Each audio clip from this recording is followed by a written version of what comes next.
I'm Scott L. Miller, and this is my life living in Nicaragua. We've been doing a series where we've been digging into the specific problems that one of our viewers has run into having married someone here in Nicaragua and having been scammed pretty significantly to the tune of his entire life savings and continues to be scammed and is struggling with understanding what has happened. And I think this is part of a larger trend. So I want to talk about some mental situations that many people have when they're coming to a new country that may set them up for being scammed, to make them very likely to be scammed, things you need to watch out for, and talk a little bit about why as expats we are particularly in a dangerous category of people that need to be more cautious, more aware of what we're doing than others. So we're going to be talking about that. This is a general case thing. We are going to use him as an example and dig into a few of his specific things. But we got some really important general information for anyone who is looking to be an expat,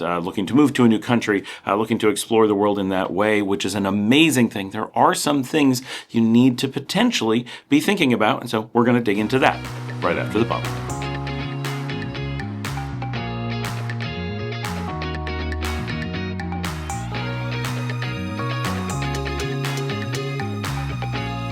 Before we get started, we're on the Fuji XS20 today with the 16mm Suri. We're using the Rode boom mic. I'm not recording outside because it is so windy that there's no real good way for me to cut out the wind noise. It's just over the top, so I decided that we're going to spend a little bit of time in the office today. And I apologize, I have people working outside, so there's a bit of noise. They're running water nonstop, so it'll be a little bit of background. I know the microphones do pick that up. We'll do our best to clean it up. So thanks so much for joining me. And before we dig into today's topic, I just want to mention absolutely, totally love it when you guys send in video questions. All the information on how to do that is right down in the show notes. So just look down, you just make a video like this. You don't need anything special. Just use your phone, ask your questions, leave your comments, send it in. All the information on how to do that is down there, plus how to just contact me in general by email. If you're looking to help support Marcela, we have a video about that. We have a GoFundMe to help her with her cancer treatments. If you are looking for any way to contact or communicate or explore more, everything's in the show notes. We love it when you guys get involved. We have a WhatsApp expats group, great place to get involved and just connect with people. We have private groups, all kinds of stuff. So please check out the show notes, worth it. Trust me, good resources. We don't sell anything here, so everything is, all of our resources are free, all of our connections are free. Just give it a try, reach out, join the community. So as expats, as potential expats, we tend to fall into a group. Now, under absolutely normal conditions, and we're going to use this in a very general sense. There's this bell curve, right, of society, and most people just fall in the middle. Averages are averages, right? It's the nature of averages. When you're becoming an expat, the bell curve tends to flip, and we have this, we'll call them normal people, right? They don't tend to move abroad.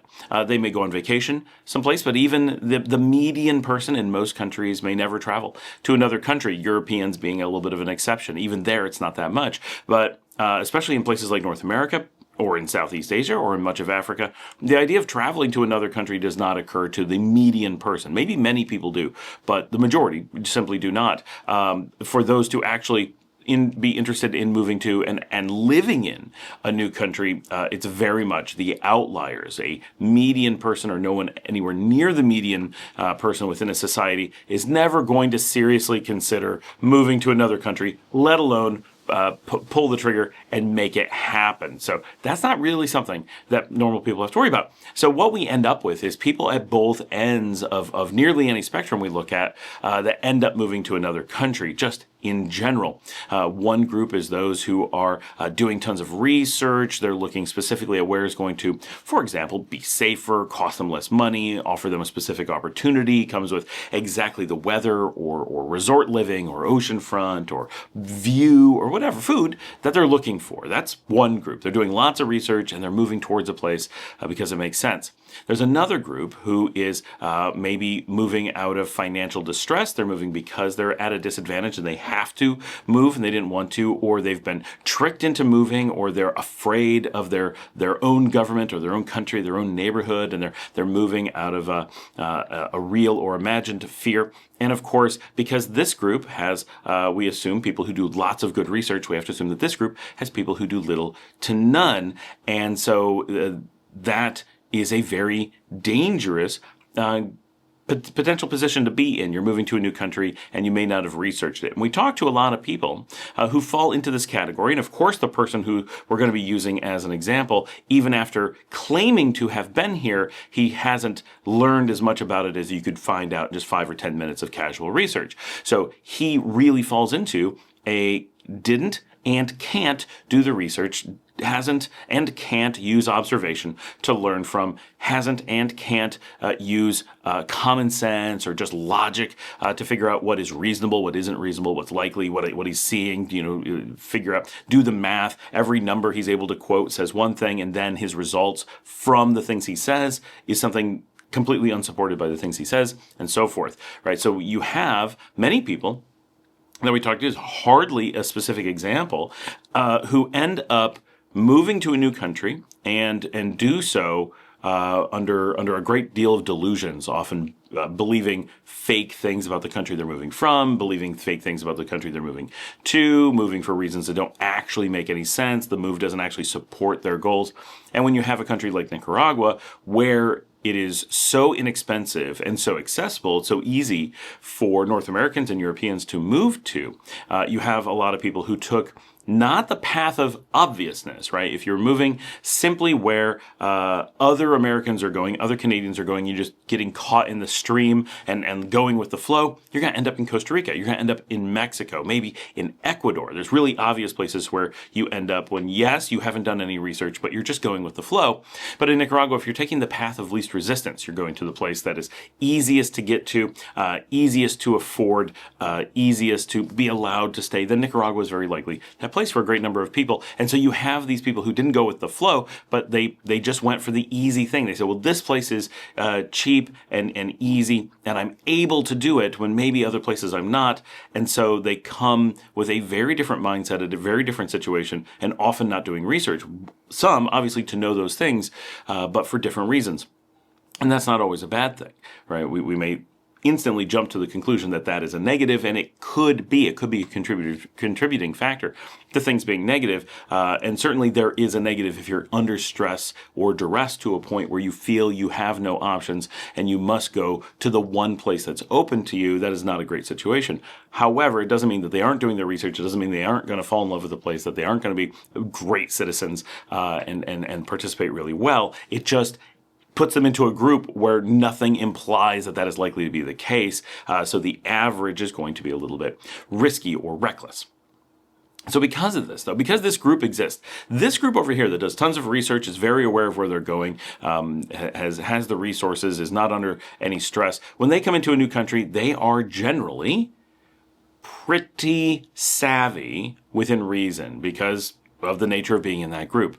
And this group tends to be very non-savvy, right? Very, very naive, and naturally ripe for being tricked, being having cons run on them, being susceptible to scams, whether it's really simple ones or complex ones. This group just naturally going to be susceptible to that, both because part of that group is the group that isn't doing research, that isn't aware of the surroundings, and because a real segment of this group are people who are moving because they were conned or scammed or whatever in the place that they came from. And they may rightly or wrongly associate that with the place that they came from. So they're moving to another place, right? It's the nature of someone who is scammed to easily not understand how they were scammed and fall for being scammed again. Many people who are scammed simply set themselves up for the next scam because they don't learn from what happened to them.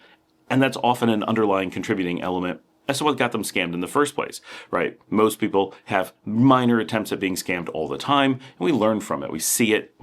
I easily 5 to 10 times per day, because I have all the comments on the channel, are people trying to scam me, either giving me false histories, false narratives, trying to scam me on investment scams, on retirement scams, on real estate scams.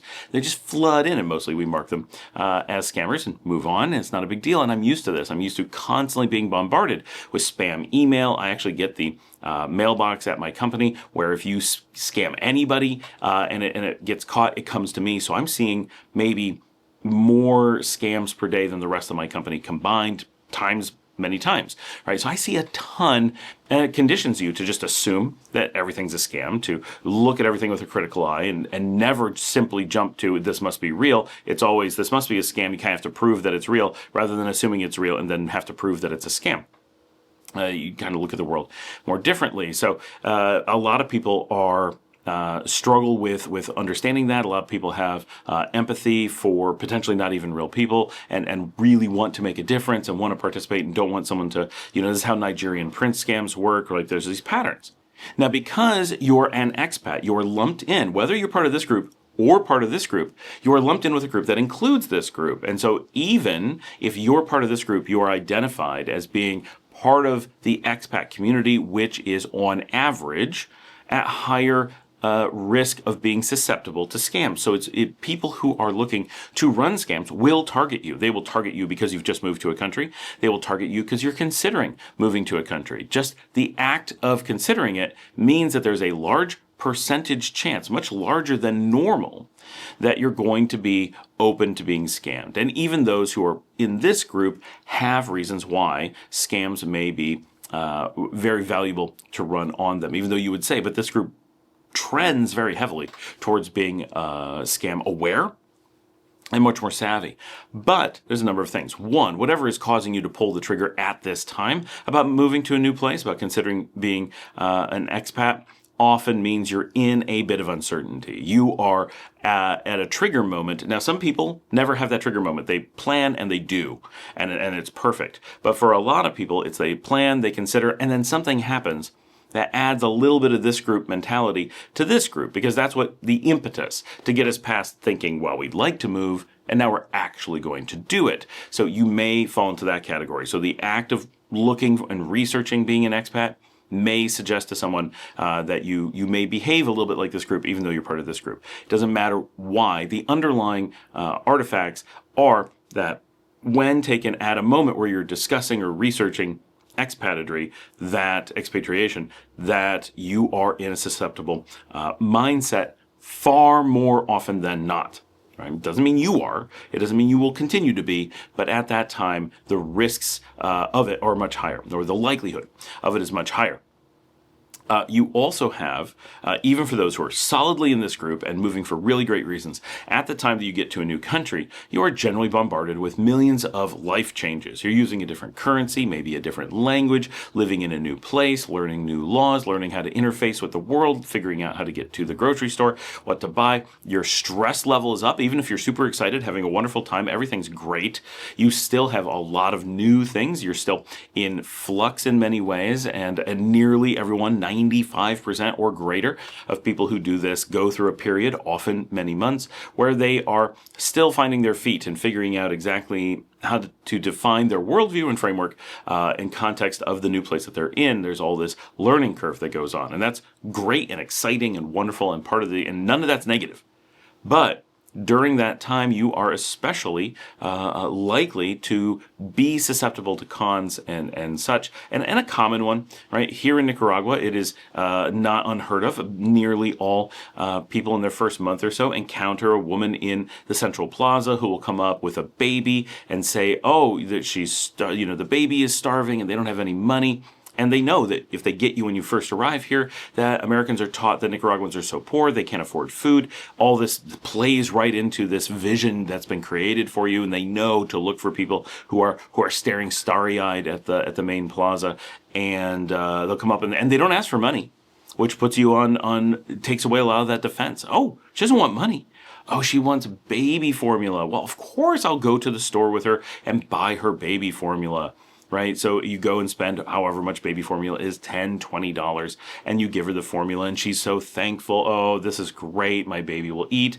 What she's going to do, this is everywhere. This is this is beyond standard scam. Everybody's had this particular scam here in Nicaragua. What she's going to do is go take a bunch of like Ziploc bags, portion out small amounts of that, go to the market, and she has a store where she sells baby formula, 1 or 2 servings at a time, and people buy them super cheap, but she sells them for easily double the value of the baby formula that you bought for her. That's one thing she may do. She may need quick money and just turn around and sell it at half price to someone on the street with a baby who's got $5, $10, is willing to pay half price for it, and she'll just get the cash and then she can move on.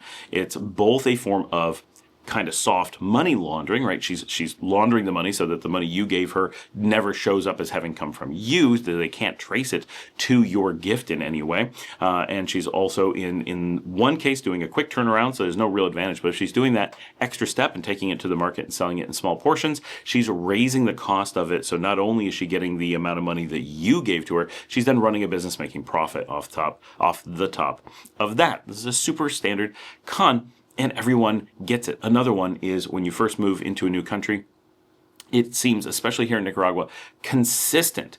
Everybody will run into someone who magically has a perfect moment. There's an opportunity to sell you a business or an investment, right? We talk about RadPad a lot. I've had a lot of people who in their first week were told, oh, RadPad is the way to, help out your new friend, and you just happen to be the one person that can invest in their business and make a difference, or it just, wherever you are, the person you talk to is going to magically have I have a reason why I want to sell my business, or suddenly I have an opportunity because of you, this angel investor has come up and we're going to build this new business that's brilliant and will certainly make money and there's no risk, but I couldn't find an investor before.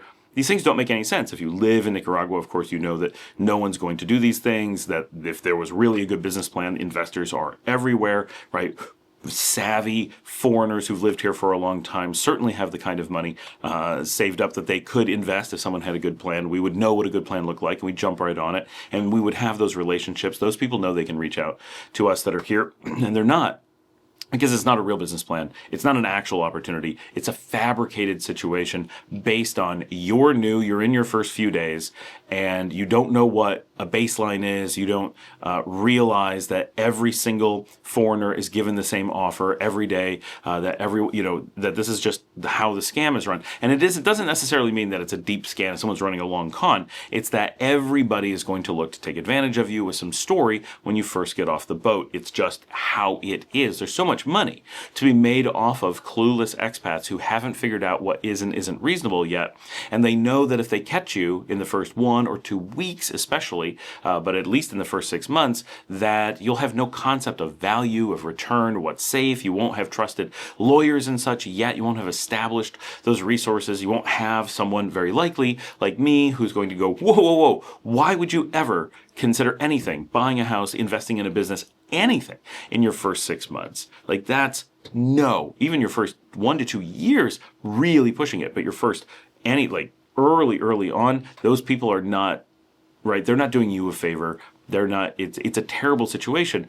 Everybody faces this. You are not special. If you've had this happen, you are not special. If you are expecting it, you get here and then it happens to you. This is the expected behavior. I would say more than 50% of people will get both of these specific scams or situations coming up if you're in places where they could happen. So that's important to understand that as expats, you will face people trying to sell you things, get you involved in things. And a really important general rule is when you first arrive in a new place, keep your head down. Use your time to establish your knowledge of the place that you're moving to. Do not use it as a time to react, get involved, do anything. I'm going to pick on Alan as a great example of just a completely benign situation, but an interesting one that shows how easy it is to end up in a situation where you're completely misreading things because you're new, and why it would be really easy to protect yourself. Now, no one got hurt. No one, it's just a little bit embarrassing, but we were first here, this is many years ago, 6-7 years ago, and we were here just for a few, I think it was actually our first full day. We were in Nicaragua, we were walking on the street, and someone across the street walked by wearing a Chicago Bears hat, and most of us thought nothing of it. Alan's a big Chicago Bears fan. So Alan went up to him and was all excited because, Bears and this connection to something from home. And of course, the guy was very confused. And what Alan didn't realize yet and now understands is that Nicaraguans don't really understand any of this with sports, and they're not wearing clothes because they're looking for specific identities. They get what looks cool in stores, or it's often in secondhand stores. It's what is available from whatever group in the United States or Canada or wherever bundled a bunch of clothes and shipped them down. down, and then it is either given away or sold in the secondhand stores. So people are wearing shirts with all kinds of logos and brands and schools and events and sports teams that they've never heard of. They have no idea which are major ones, which are minor ones, because many people are wearing high school and small college team shirts. People are wearing, you name it, things that were just absolutely crazy. If you were to take completely random American clothing, people here wear them because they're able to get them extremely cheaply, maybe $1 or $2 for a good condition t-shirt, but one that no one has any idea what it means. So the idea that you're wearing something here doesn't imply that you are wearing it because of the brand. You're wearing it because it's the right size or condition or what was cheap at the time. And often, it's so common that even when it's very clearly says something, people completely ignore it because everybody has to do this pretty much. And so it's just part of society. So the idea that you would react to anything someone is wearing, let alone something in English that is so disconnected, is very much out of context. So it wasn't just that the person didn't know why Alan was approaching them. The whole idea of like, there's something on your hat is like, there is, right? Like the whole concept was very confusing. And I equate this kind of generally to a Star Trek trope. But really, this is across everything, but we see it in things like Star Trek a lot. When you have people who either travel to a new alien place or they're going back in time, right? Someone either goes way forward in the future. This is actually the biggest example. And there's this, like, the character knows, right? And we're still in the context here of expats in a new country. But if you watch all these sci-fis who do time jumping, every time you take a person and they know they've leapt in time. They know they're in a foreign place. They know they have no context of what's going on. They're moving to the year 3000. They show up in some hyper modern future world and nothing works the way that they think it does.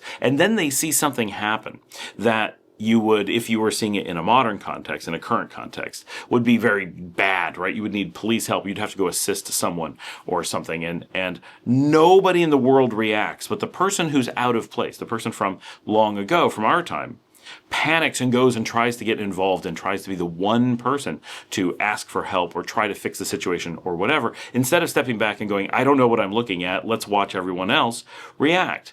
And this is what people prey on, because this is a real human reaction. Even though people know they're in a new place and that what's best to do is, as much as possible, keep your head down, observe other things, don't get involved until you understand the context. Make sure you're seeing, are other people, right? Do you go into a restaurant and you get, a great example, right? We were just in Argentina and eggs come out really runny. Argentinians like really soft eggs. Eggs so soft that as an American, we don't call them cooked. They're really hard for us to eat in reality.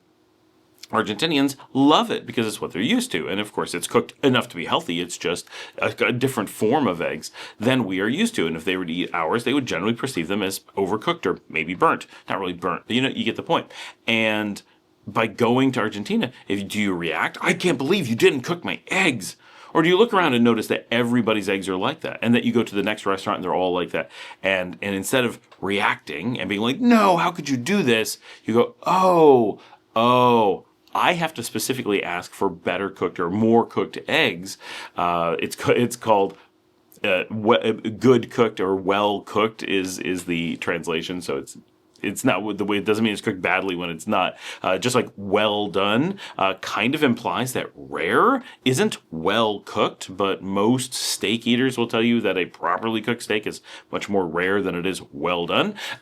So it's just kind of a weird phrase. But learning that that's something you have to do with eggs because you're in a different place, you can't react negatively and be like, how could the chef let these eggs out of the kitchen, right? But imagine raising that stink. That's an easy reaction, at least mentally, to have when you're an expat in a new place. So it's really common. So because that reaction is so easy to happen, you can kind of extrapolate and say, I can see that just like you may want to jump in and assist in some situation or perceive something as being good or bad, not knowing what's going on, you likewise could be taken advantage of from an investment perspective. For example, yes, you're in a new place, you know nothing of the context, you don't know what's a good business or a bad one, a successful one or a failure, a reasonable thing for someone to offer you or an unreasonable investment opportunity, you're still in that I have no idea. And so they play to, or potentially play to, what they think is your ideas from wherever you came from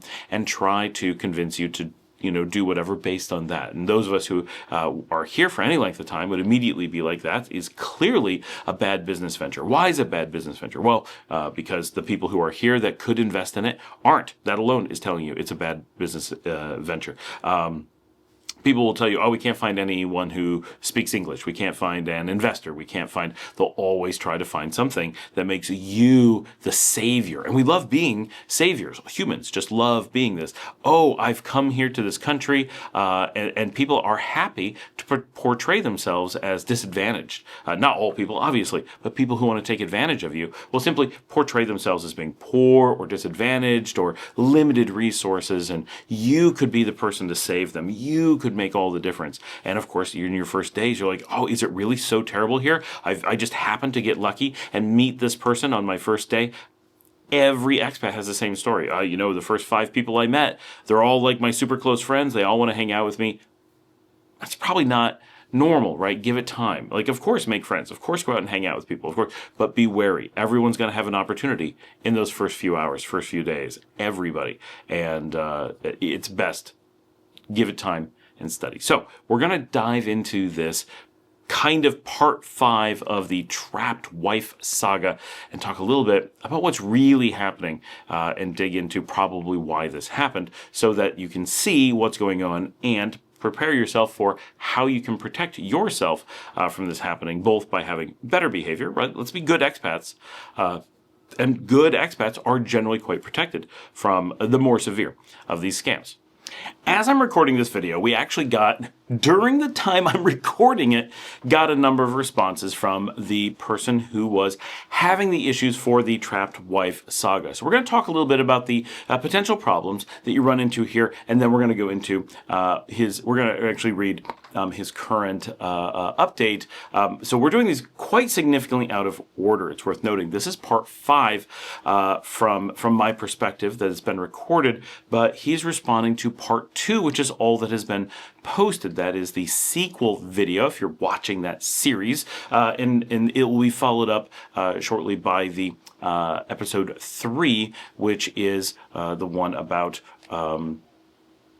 helping out his wife. What are the best approaches to helping? I'm trying not to let the chair hit the camera. It tends to run it. Okay, so before we dig into his specifics, let's talk about the really common situation of marriage scams and dating scams here in Nicaragua. This is something that has come up a lot, and there's a reason why it comes up. A couple reasons. One is simply Nicaragua is a very poor country, so there's a lot of people who are out of work, so things like this are natural. They're going to come up a lot. Also, there's a lot of people who come to Nicaragua.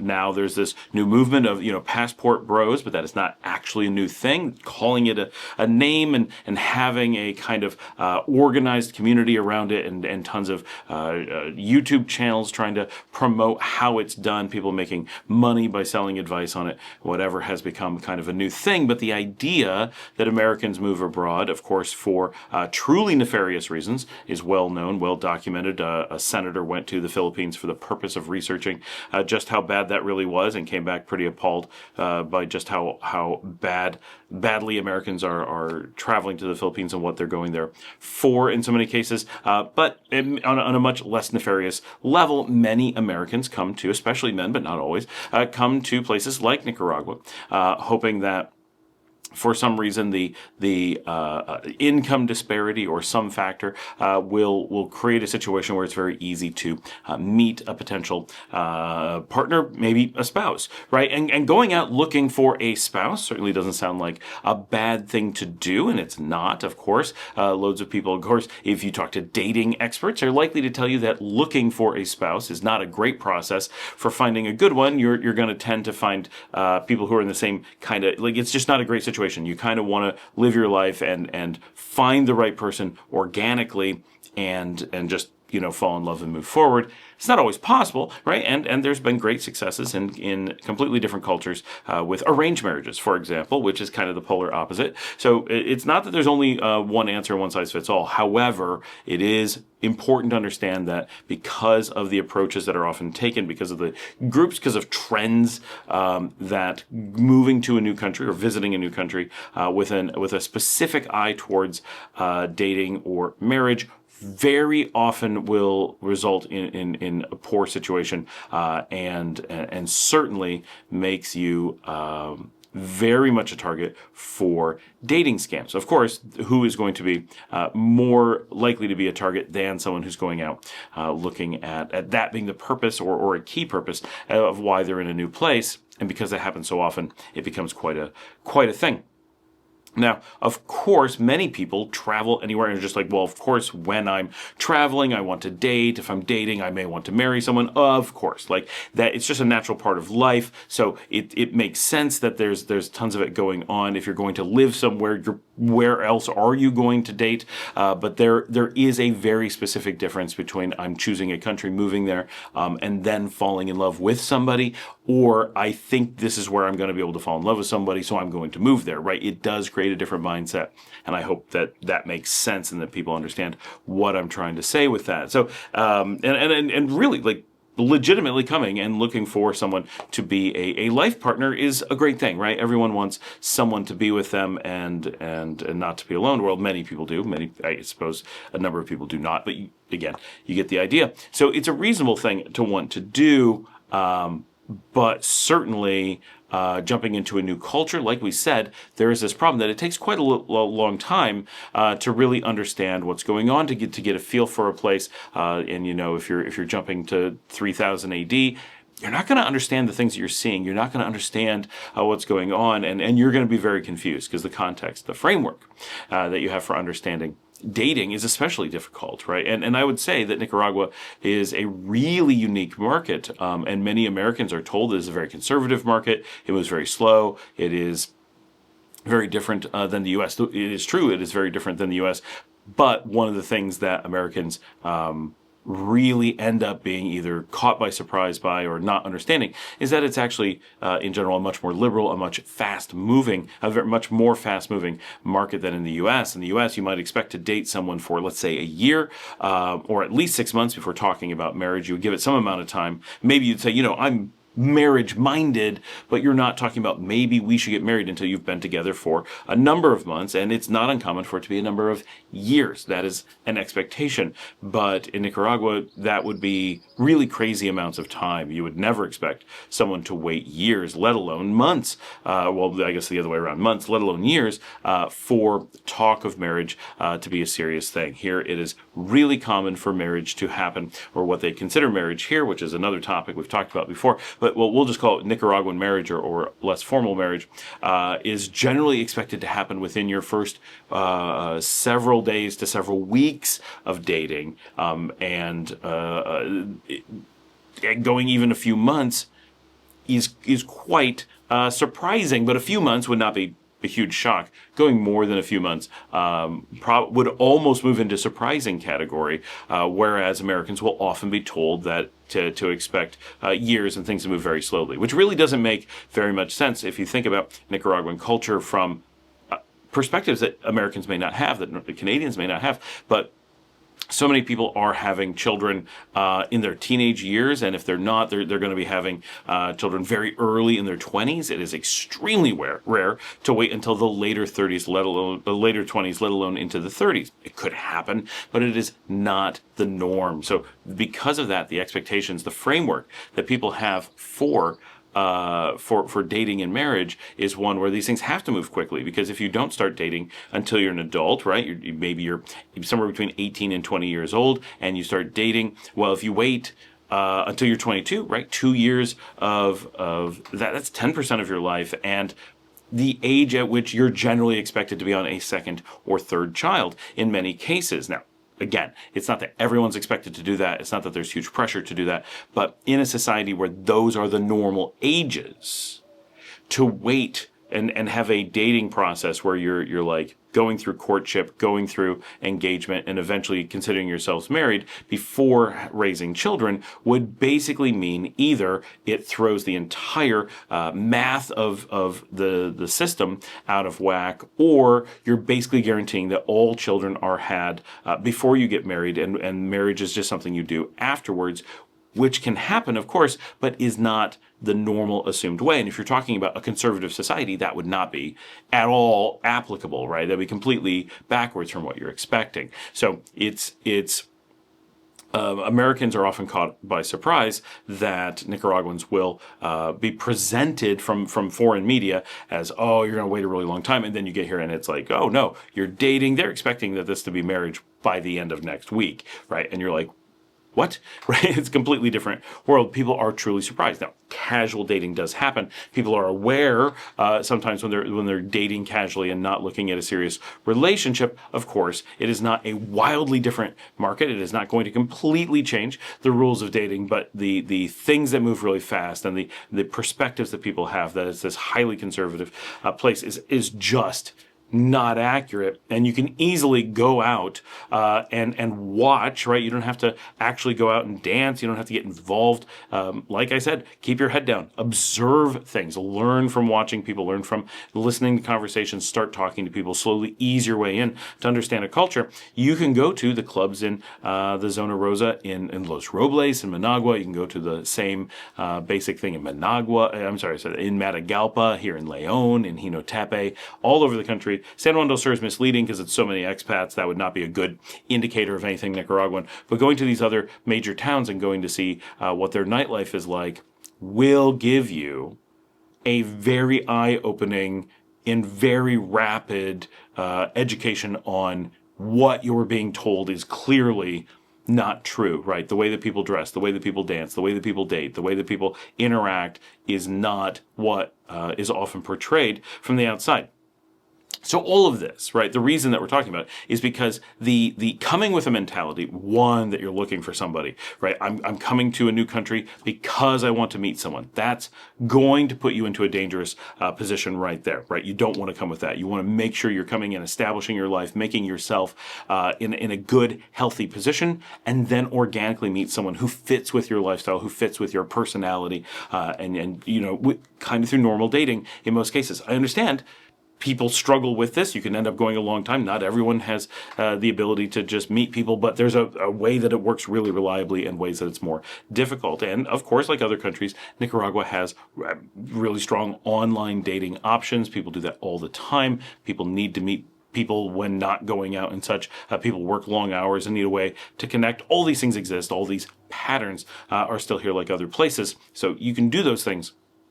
But the more that you push that this is the priority, the more likely it's going to make things going very badly happen. And so because of all these factors, right, you can kind of see that it's very, very easy for especially girls. So that's why it's referred to quite often as wife scams instead of spousal scams. Then it's just mathematical, right? Here in Nicaragua, the number of women who come as expats looking to date or marry Nicaraguan men is relatively low, so it's really not seen as a major component, whereas there's other countries in different regions that have quite the opposite effect, and that has started to make the news a bit, that there are places where women tend to go for the exact same purposes, the passport girls, or whatever they would be called, the equivalent of passport bros reversed.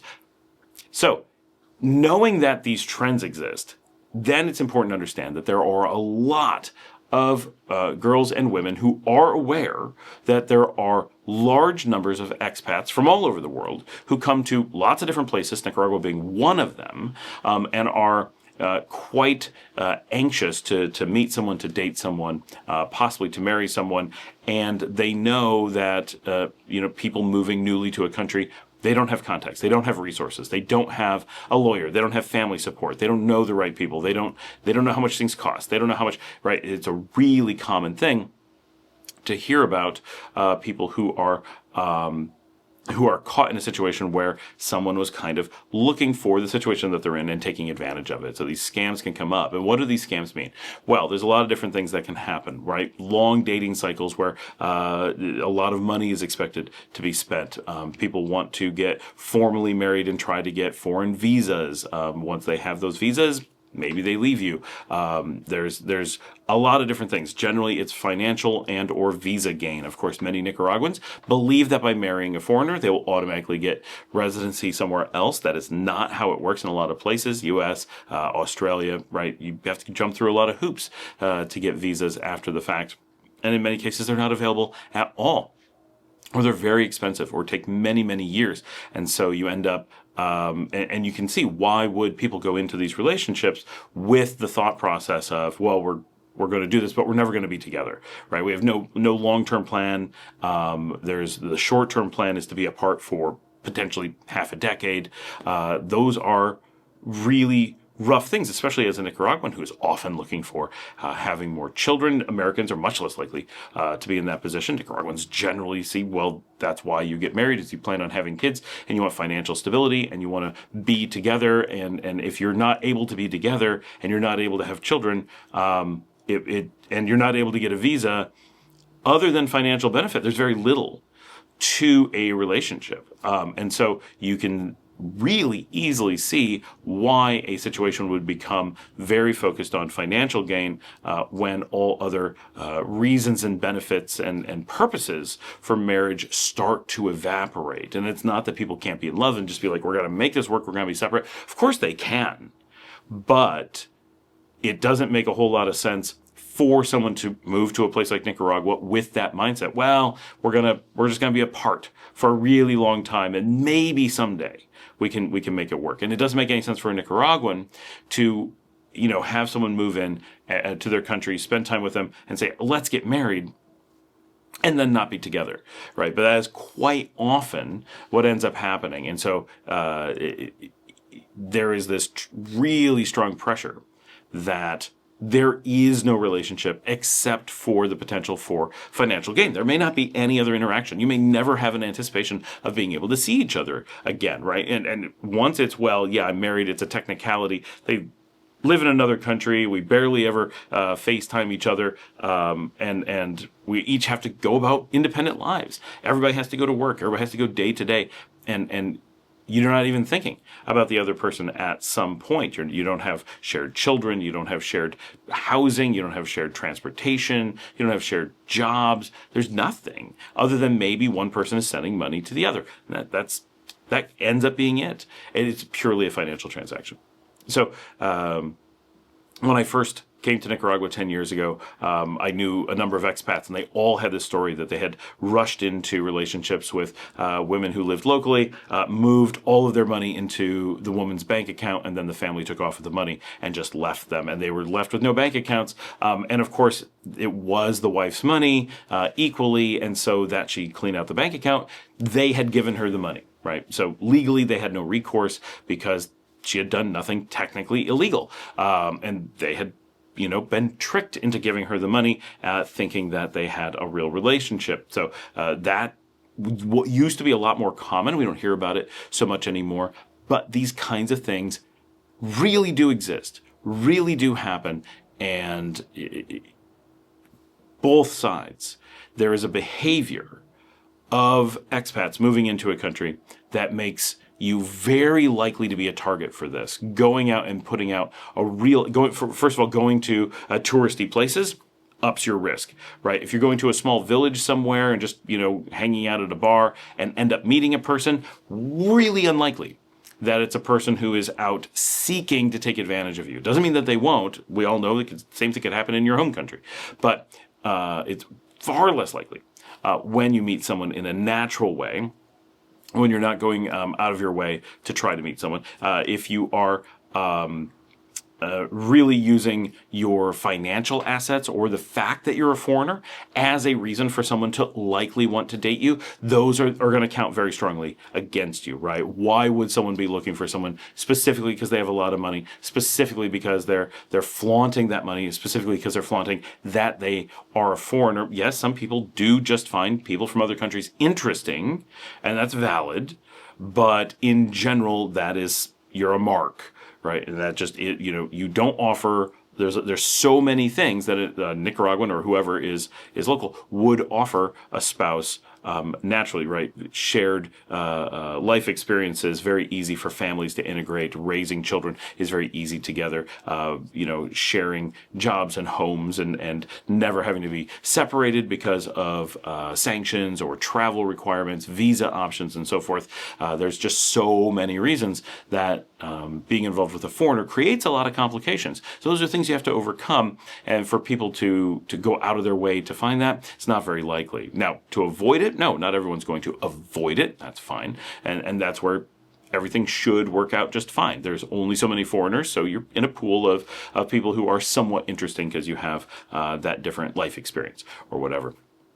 But you really want to be careful. You really want to think of dating very much in a normal way. If you're going out in the United States, wherever your home country is, and trying to meet someone, you generally are approaching it from a very equal perspective. You have equal job opportunities, education opportunities, historic opportunities. Many foreigners, when they come to a new country, have this, oh, I'm special because I'm coming from somewhere. I'm automatically have something of value to offer beyond just being unique or different or interesting.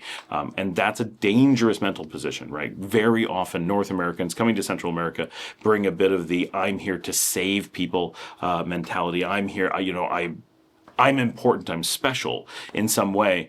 And that generally doesn't come across very positively. It feels condescending and really makes people feel like taking advantage of that hubris is acceptable. And a lot of people would argue that maybe it is acceptable, right? You don't want to be bringing that attitude, right? You definitely don't want to be dating someone that you don't see as an equal. That is always going to be a bad situation, right? So you really, obviously, you may have different income capabilities, you may have different life experiences, and people are just different. But it's very important to understand that it is a meeting of equals, and if you don't have that mentality, then they're not likely to either. And that's where, if someone comes in, and I see many people do this, right? They have this mentality of, oh, I'm so great simply because I'm an American, which makes no sense, right? I was born on this side of a border. That makes me, somehow a better person than other people. And that attitude clearly doesn't fly well. And it also means that if someone's like, ha ha ha, well, then I can take advantage of you because clearly you're smarter or better than me. So if I'm able to get one over on you, oh, that's not my fault, right? You're the superior person, right? It really eliminates people's personal feelings of responsibility for those kinds of things. So it's a dangerous mentality to bring for yourself, especially because you're in the position of not having the resources, not having the connections, not having the context. You're in the vulnerable position, not them. To come with that, I'm somehow better kind of, and we don't mean to do it necessarily, but that people have that or portray that is an odd one, right? It's out of place. All right, now that we've talked about this general scam that you have to worry about, let's actually dig into part 5 of Camlin's actual issue and his feedback that came back while we were making the video. So I'm just going to read this and give some comments as we go. He says, okay, I studied the great video hard. I've read comments. I've thought about this a long time. I certainly appreciate your generous time. I do consider you an expert concerning Nicaragua. You have 10 years there. I have 3, and now he's giving some of the information we've been missing, right? I've had 3 short visits, 5 to 15 days, so a little under a week, a little bit over a week, and a single 7-month stint when I married there. I had a gringo friend there for 10 years, who was my mentor and taught me so much. That helped. So that's the first thing, right? Having gringos often will lead you astray because unless they are very, like the average gringo living in the country, I don't know anything about his, right? But the average gringo living in the country doesn't know a whole lot. And so it can be very dangerous. You spend time with foreigners and end up kind of in an enclave type mindset where you may build upon their skewed ideas as well. It's not always bad. And having some gringos around as you introduce or get introduced to the country, any country, can certainly help because they are helping you with some context. But I have seen many people run into problems because they're simply exacerbating problems that already exist for others. All right. He says, I write this in hopes that it helps your channel. Well, we appreciate that. Thank you. He says, I moved to Nicaragua after 2 visits over 7 years. A close friend with a wife from there tried to matchmake me with a relative of his wife from there. He left out whether that was the impetus as to why he first came or not. We don't know. He was from Salvador. I failed to convince her to marry. Another friend from Nicaragua introduced me to his relative. She was not responsible enough to marry me. Another relative was offered to me but chose a man from Nicaragua. I eventually retired. So so basically he's whether this was the purpose of his visit or not, we don't know. But matchmaking and going from person to person with the prospect of marriage, like this is his description. It doesn't feel a lot like casual dating, like, oh, a friend introduced us. Like, of course, if you're single and you're living in the country, people are going to introduce you, right? Oh, I have a cousin. She, isn't dating anyone. We're going out to dinner. Hey, why don't you guys go and meet each other? Of course, that kind of stuff happens naturally. So we don't know how much of this is like, hey, matchmake, let's talk about marriage, get people, like, the tone is hard to read. But obviously the amount of time he had was very short. So in these short periods of time, he's talking about, he's using phrases like failed to get her to marry me and mentions marriage specifically about 3 to 4 different people over what appears to be a very short period of time. 3 visits, so if there's 1 per visit, but that's a very dangerous approach. Of course, there is this, and of course, these didn't work out, right? So it was fine, but it does show this kind of anxiety towards looking for that kind of situation, which could lead to problems. So it's a risky approach, is worth saying. He says, I eventually retired, moved to Nicaragua permanently. I thought this would be during the 7-month stint. COVID forced me to fly to Honduras, so this is the same thing I did during COVID. I took a taxi to the Nicaraguan border, attempted to enter, paid off several people. The immigration chief put me in a small room. 6 people gently interrogated me. My Nicaraguan friend drove to help from Sandino. That's a city, Ciudad Sandino. There's Sandino and Ciudad Sandino, I'm assuming the one up north. They thought I was smuggling in drugs, yet I have 0 vices. They asked why one woman had refused me. I responded that I'm 66. The chief scoffed. After 4 hours, they let me enter. My friend drove me to his home in Sandino, a mere chicken coop. He introduced me to marry women 4 months. No one would marry me, right? So, why he ran into problems at the border. So we came in during the same time period, came through the border at Honduras. They didn't have any way to handle us. They were very confused about people walking over the border because it's not a tourist border. So during COVID, that was quite difficult, but we didn't have any problems. We never got interrogated. Now, we didn't do it a lot. Everyone has different experiences, obviously. But why they were suspecting him of anything, very odd. It's normally a trucking border, so coming in over by foot can sometimes raise questions or just put them into a situation where they don't have a process for what it is you're trying to do. But I have done this without any problems coming through there in the past during the same time period. So we must have been there within just a few months of each other. Now, you notice he says, he introduced me to many women for months. No one would marry me.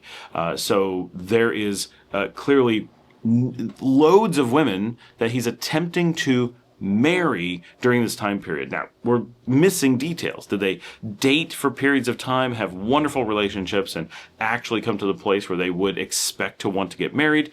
Or was he just being introduced to people like, hey, I'd like to get married, let's meet, right? But being introduced to loads of women over all this description certainly would be expected to lead to problems. So that's we had already made the video about it. As this was, he wrote this up, but this is kind of a mindset that we want to warn people about, that it is a really risky thing to approach dating in any place in this way.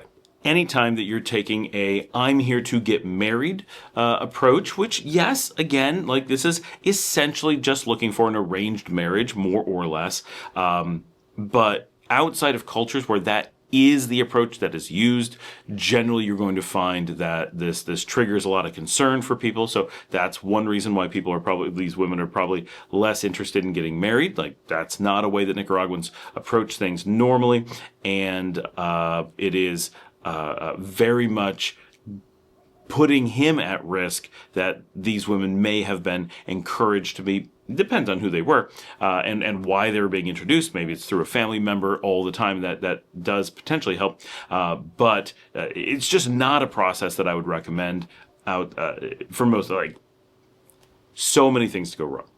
He says, "I met a great woman, fell in love, but she wouldn't marry me. Cheated, I gave up.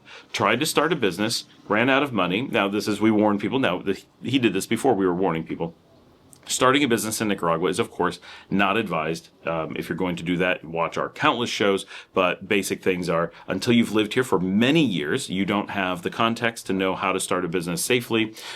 You need to establish resources and understand what you have to offer that Nicaraguans don't. How are you going to compete? Trying to make money in a market where Nicaraguans are struggling to make enough money, very, very difficult. You have so many disadvantages compared to the Nicaraguans. And at this point, he wasn't married into a Nicaraguan family, also making it harder. Many of the gringos who are successful do so by being part of a Nicaraguan family and the combined resources, where they're being treated like a Nicaraguan and they're being given, familial resources, access to markets, market knowledge and such at a family level, plus whatever advantages they might bring to the table as a foreigner together is often where those successful scenarios play out. He didn't have that. He was on his own. And clearly, like, he tried to start a business. You also need at least 2 years of money for a business, right? You always say you got a run rate. So if you're going to start a restaurant, you need enough money to be able to operate with no sales for 2 years to give it enough time to get started. His entire time here was 7 months. And during that time, he had to go through dating cycles, then decide to start a business, go through that process, run out of money, shut down the business. All happened within a tiny fraction of what should have been his run rate for a business. That probably already a bad idea. So yes, that is expected to lose money. That is not how gringos would normally approach a safe kind of means of being in country, right? You want to bring your money from the outside, not try to generate it from the local market. Nothing wrong with trying to run a business here. Clearly, perfectly good thing to do, but you have to have certain expectations that it's significantly harder than in wealthier markets because there is so little money. There's so much more challenge of bringing stuff out of the market. And as a foreigner in any market, you're at a severe disadvantage. So if you are not a quite successful business person in your home market, the advice is never even let the idea of trying business in another market where you need to make money. If you want to do it for fun and you've got plenty of money and you're just doing it, completely okay, right? But from a business consulting perspective, if you don't have a track record of success where you have the advantages and you have the resources and you have the knowledge and it's easy, then never try it where all those things are reversed as your learning place, right? That's the level of expected failure would be very high. He ran out of money. At the last minute, a great woman married me, first on in 20 years. I supported her 2+ years, then just went back to see her. She was loyal. It's a keeper. Has 2 daughters. Her 2 daughters love me. She loves me. The immigration will let her enter the U.S. in 14 months or less on a CR1 visa. Looks good. Now, he says, attorney helping. That's insanely unlikely.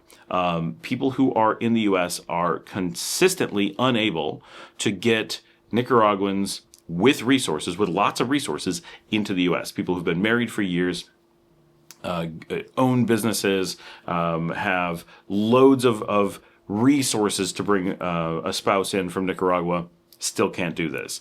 So I know people who've been trying for this kind of period of time he's talking about, and they're made no progress whatsoever. That it is kind of random. Maybe he'll get lucky with this. Somebody must. But people were having this "it's not possible" kind of approach to that before the deportations of legal Nicaraguans began. Now, legal Nicaraguans who have paperwork, who are completely allowed to be in the United States, are being deported. That is current right now. So this has gone from nearly impossible to easily, quite literally, 1,000 times harder just during the time we've been having this discussion, right? These are major changes that have happened. So in the past, it was probably there are ways for her to potentially get temporarily in the U.S. Those have gone away during the time of this discussion. He says, with her green card, she can inherit my Social Security. That is potentially true. Have a U.S. bank account. She can do that right now, today. She does not need any. She can. He's correct. But she can have a U.S. bank account today. He says, escape poverty. Now, that's misleading. The amount of money he's been sending to her, she's not in poverty. So she is already out of poverty, but he describes himself as being in poverty in the U.S. So she would actually be moving into poverty unless she had some career and was able to get work, which is possible, generally unlikely. He says her daughters can enter the medical field. Well, that's not really true. They're going to have to get them into university first. Their educations from Nicaragua will not count towards that. So they will have a very, very lengthy, costly process that they probably don't have the resources to go through to get into the medical field in the United States. So that is probably off limits to them. And he says, hopefully find great husbands for them. He's very, very focused on marriage as the process, but in both directions. It's not a one direction thing for him. So, but he's very much thinking of the world in terms of marrying great people, which of course, potentially you want for someone. But there's a lot of, I think there's a lot of pie in the sky kind of hopes for getting into the United States, getting all of them into the United States, right? That one of them is able to get in is a long shot, that all of them can get in is a longer shot, that they will be able to get into the medical field even if they do get in. Long shot, there's a long shot layered on top of long shot. Now he says, yeah, you convinced me I should try Nicaragua. I'll try to start drop shipping. I believe he means as a job in the United States. People do this for through Amazon kind of thing, and work remotely. I believe he says it seems viable. I'll need more info. Thanks. Cheers. So his end result is good, and it's good to get this backstory, right? And we can see why there's potentially a lot of feeling like this was a very difficult process. But absolutely, we would expect if coming in and approaching this, it's about marriage. It's he didn't start a business because he was an investor in Nicaragua. It wasn't done in a really planned way. It was kind of as a fallback that there wasn't a marriage situation. I'm not sure what his income plan was prior to trying to start a business. Why did that take so long? Was it just looking at retirement? He did say, I eventually retired. So maybe he was expecting retirement to just cover everything. Maybe the business sucked everything out, but there's a good chance that his retirement is already enough that they can live off of in Nicaragua and be done. Now he's correct.